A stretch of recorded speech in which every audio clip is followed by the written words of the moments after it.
Hello there everyone and welcome to my tier list ranking of the Norwegian Melodi Grand Prix 2025. A little bit of a smaller selection from Norway being provided to us this year in their Eurovision ambitions, as we've only have 9 songs competing in Melodi Grand Prix this year, which is, quite a big step down from last year where I loved their national final. And this year, just like I've seen a lot of other people maybe have a similar opinion, not as big of a fan of the selection we've got this year. However, I think there are a few standouts in this selection as well, and I will very much look forward to talking about those. However, I will talk about every single song competing in here and let you know my honest thoughts about every single one, and also tier them out here on this little list of where I kind of think they fit in terms of categories based on my subjective preference, really. There's not much more to it than that, and yeah, I'll just get right to it. The song that will start the national final, ironically enough, is called Last Song by Damli, which is a song that I have, shifting opinions about. I like some aspects of it, and then other parts of it I feel like I'm struggling a little bit with connecting with. I think this one has a fun instrumental approach, that's a plus. This kind of retro vibe that it has gives it a lot of identity as well, which is really nice, and it kind of embraces that funky nature of the arrangement as well, which I think are all pretty good valid points to win in the arrangement of this track. I don't think the song is particularly explosive, I guess, in terms of the energy that it has. It's more kind of like this casual foot tap friendly tune, which I don't really mind, but it doesn't have that intriguing or exciting moment to really gravitate towards me as a listener. It has a pleasant enough hook, I'd say, that's somewhat memorable for sure. Not the biggest fan of like the resolutions of the choruses. I feel like melodically there it's losing me a little bit. And again, it doesn't really maintain that excitement that I think this song really should distribute, I suppose. And I find like the song never really gets particularly interesting or exciting for that matter, which holds back my enjoyment of it. I think there are definitely parts of this that really work and make it somewhat fun. But it feels like it's not all the way there for me, personally. Placing this one in C tier, I think it's a decent effort in here. Maybe they'll do something really cool with it on stage, but for now, I'm a bit cautious about it. I think it's fine, not something I return to too often, though.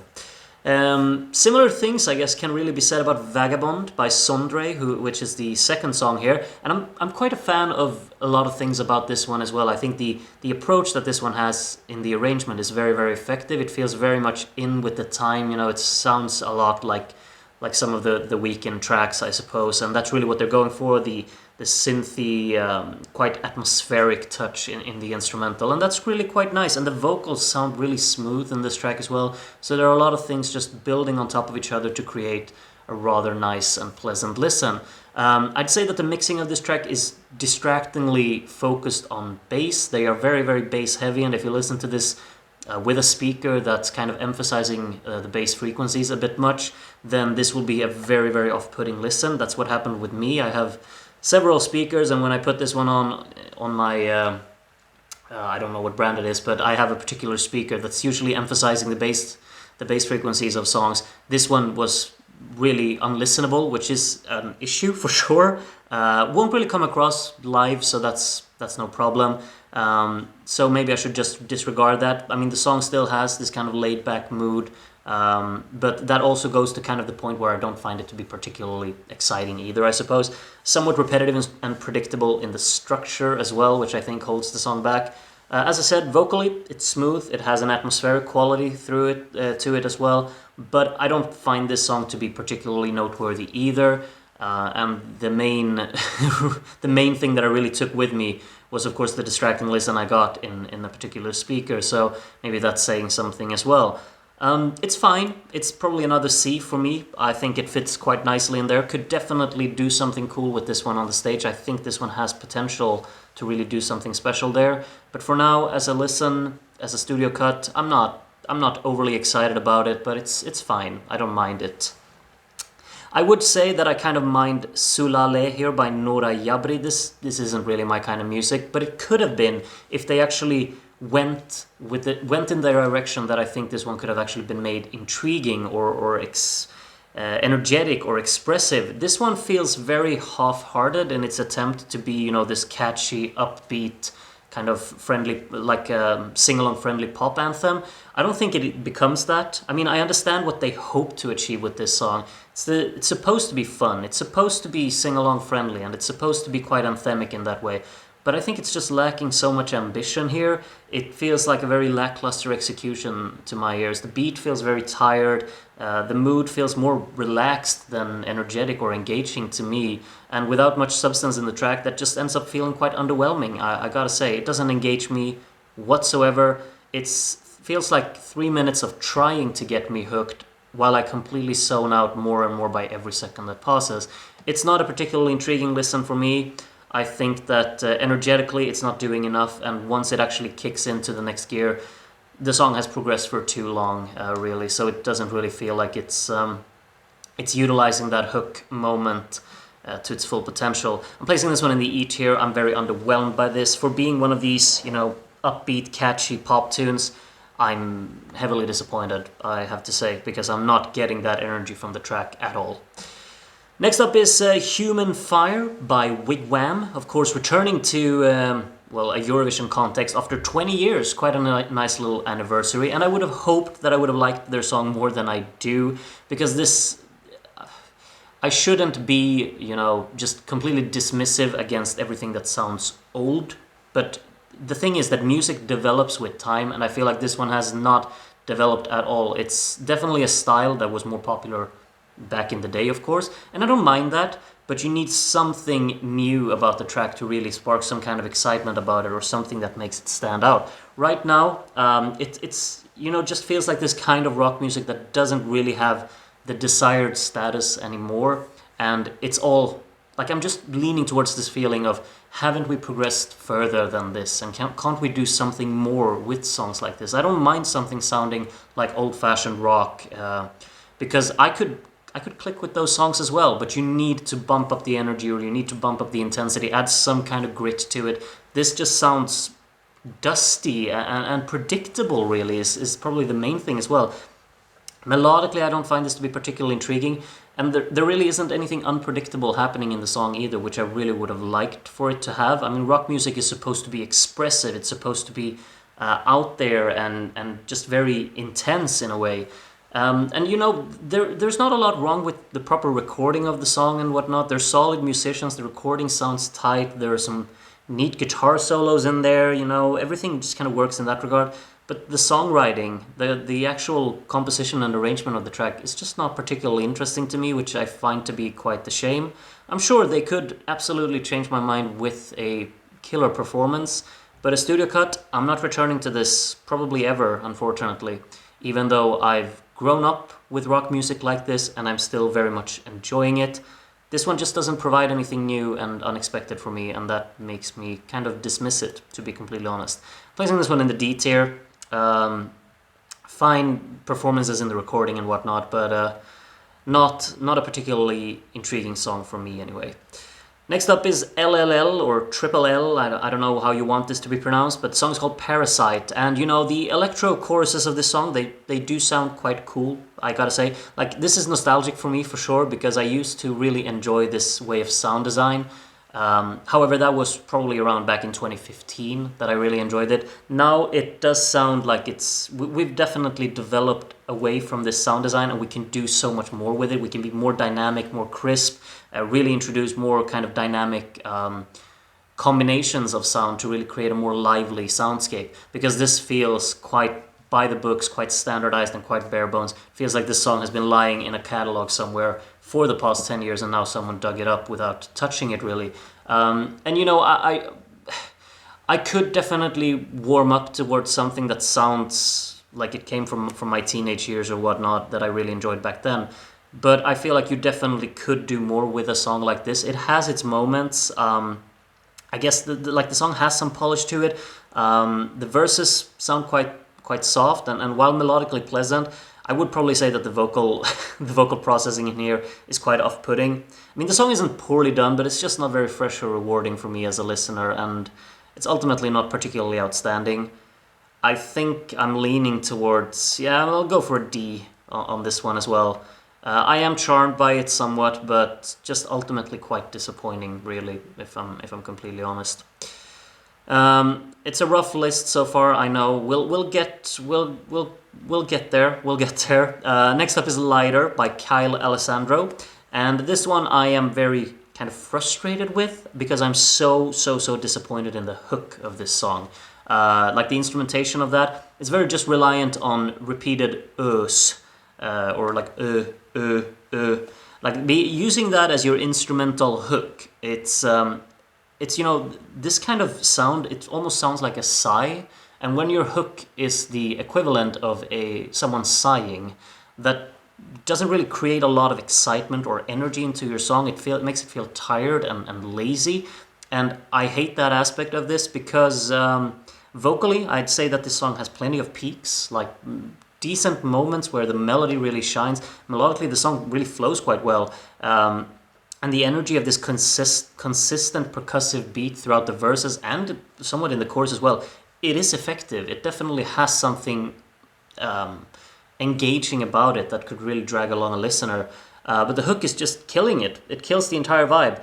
They have strong melodic writing in other parts of the song, so I'm not really sure why they can't showcase that quality of the song in the chorus as well. I mean, the chorus is supposed to be the selling point of the track. Why can't we actually have a melodic chorus instead of relying on just making it instrumental with vocal sound, like with vocal, what do you call them? Not sound effects, but like vocal inputs, these brief ones to just kind of create your rhythmic device consisting of a vocal sample. It's very disappointing. Also, the structure of this track is really disappointing to me. It's so predictable. There's an obvious, I guess, dance break section. That's what we're going to have in the performance, which, could be cool. The performance could absolutely sell it. But when you listen to it as a studio cut, okay, yeah, there's the dance break section. What do we follow that part with? Oh, this vulnerable and really emotional, almost tear-jerking part of letting all of your emotions out in a song that doesn't really have any substance. It's very reminiscent of the Luca Henney tear-jerk, soul-crushing part of She Got Me, where he almost burst into tears, singing about having someone dirty dancing. I'm getting the same vibes. You don't. This isn't earned. You're not earning anything about making this really very almost on the verge of crying, emotional pour out of emotion when your song doesn't have that much emotion. I don't get this way of going about things. A lot of rants about this one. I don't find it to be that bad, but there are just things about this that I'm like, why did we have to go with this direction? I don't know. Here we are. It's a C still. Not much more. Let me move on to the songs that I'm actually excited about. The first one is called The Game by Nataleen.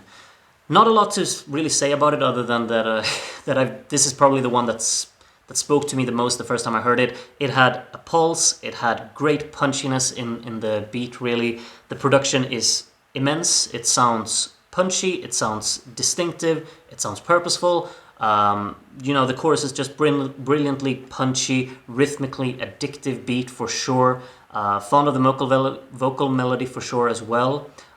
It will be really interesting to see how they execute this one live. I'm just clicking with all of the aspects in the actual songwriting of this track. I think it's very unique in that way because it actually has quite a forceful attitude about it, and the mixing really and the whole instrumental works hand in hand with that. I think it has a massive potential to create something rather epic, really. And I'm looking forward to that. I think this song has a monumental touch to it, both melodically and instrumentally. The energy of the beat is definitely there, and it's something that definitely feels purposeful and pushes the song forward. And it's an A for sure. And another one that I'm also quite excited about in the selection is called Hot as Hell in Paradise, which sure is a title by the artist Ladybug. But this is the other one. This is also a very effective pop tune, energetic, like the drive throughout just goes for it. Compelling arrangement, I would say, great flow between the sections as well. It knows exactly what it's doing and where it wants to go throughout, and you're just getting taken along for the ride on a pretty catchy song altogether.